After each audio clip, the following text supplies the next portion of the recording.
Hello दोस्तों, कैसे हैं आप सब। आई होप आप सब अच्छे होंगे। तो जैसा कि आपको पीछे का विजुअल दिखाई दे रहा होगा, ये यमुना मैया है।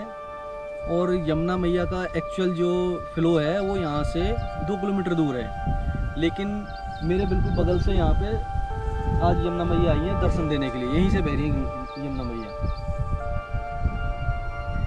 अभी 2 महीने पहले यमुना का जो रियल फ्लो है, जो भंडार है, वहाँ पे इतनी बदबू थी, इतना गंदा पानी था, क्योंकि दिल्ली से पहले ही पानी को रोक दिया गया है हथनी कुंड में, और यहाँ पानी आता ही नहीं था।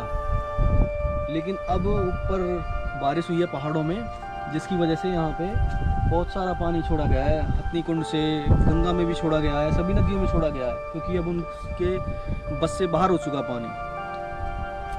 और आज ये इतना शुद्ध पानी है जितना हमारे पिताजी 50 साल पहले बताते थे कि यमुना में नहाने के लिए आते थे। वो कुछ लोगों का नियम डेली का था, सुबह सुबह आते थे, और गंगा दशहरा पे भी यमुना नहाने आते थे लोग, मेला लगता था यहाँ पे। तो उस टाइम पिताजी बताते थे कि ये पानी पीते थे और लोग घर लेके जाते थे। जैसे आप हरिद्वार से, ऋषिकेश से, गंगोत्री यमुनोत्री से जल लेके आते हो, उसी तरह से लेके जाते थे घर, इतना पवित्र था।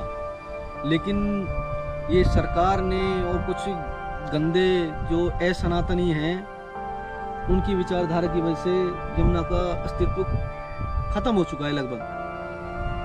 लेकिन प्रकृति के आगे किसी की नहीं चलती। जब यमुना मैया अपने रौद्र रूप में आई हैं, तो देखो क्या हाल है, सभी फसलें सब खराब हो चुकी हैं।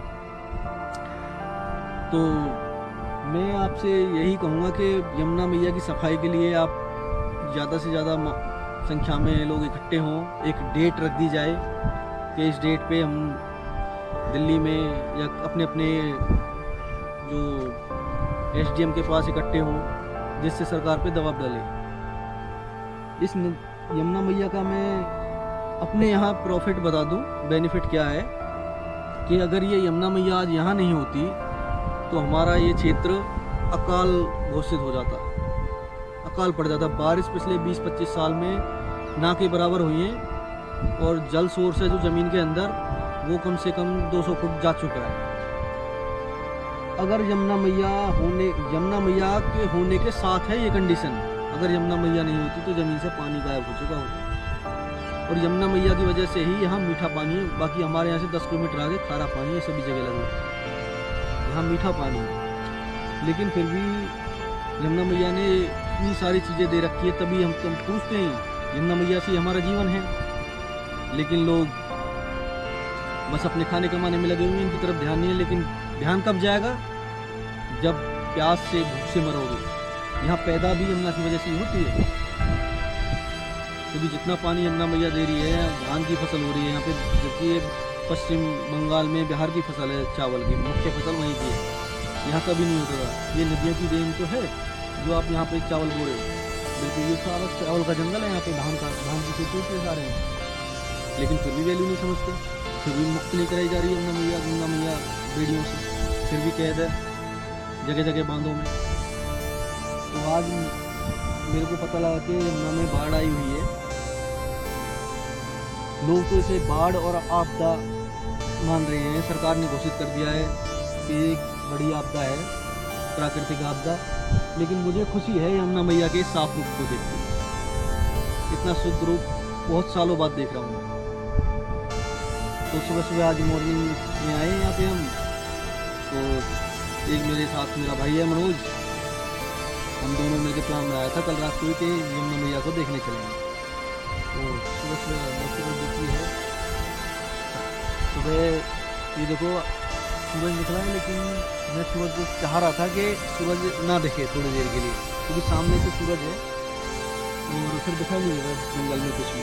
लेकिन सूरज खुल गया, बादल हो चुके हैं, ठंडा मौसम में ठंडी ठंडी हवाएं चल रही हैं, और भगवान के साथ हम एंजॉय कर रहे हैं यमुना मैया के चरण स्पर्श करने आए हैं। तो जहाँ भी जिसके भी आसपास यमुना मैया बह रही हैं, जल्दी से उठो और जाओ यारो। क्या कर रहे हो बिस्तर में पड़े पड़े यार, इंस्टाग्राम ही चलाते रहोगे। यमुना जी को भी तो देखो जाके, सुंदर रूप को। राम तेरी गंगा मैली जो फिल्म बनी है ना, मैं आपको बता दूं, उसकी स्क्रिप्ट राज कपूर जी ने, धराली जो सुना है ना, हर्षिल धराली, वो पास ही है। गंगोत्री जा रहे थे राज कपूर जी एक दिन, और उनको रास्ते में ही रात हो चुकी थी, तो उनको हर्षिल में रुकना पड़ा था। आपने अब तो सब जान गए होंगे हर्षिल कहाँ पे है। तो वहाँ की जो खूबसूरती देखी ना राज कपूर ने, तो रात रात में पूरी फिल्म की स्टोरी लिख दी कि यहाँ पे मैं एक फिल्म बनाऊंगा। तो सोचो कितनी खूबसूरत जगह है ये, जो हमारे यमुना मैया ने, गंगा मैया ने हमें दे रखी है। आप घर में बैठे हो यार आराम से, आओ यार देखो ये खूबसूरती। इंस्टाग्राम पे नहीं है भाई वो चीज़, ये तो इसके लिए तो घर से निकलना पड़ेगा आप लोगों को। और आपको कुछ अच्छा लगा हो तो लाइक और शेयर कर देना। तो ब्रिजवासी हूँ तो शुरू और अंत में तो राधे राधे बोलना ही पड़ेगा। जय श्री राधे।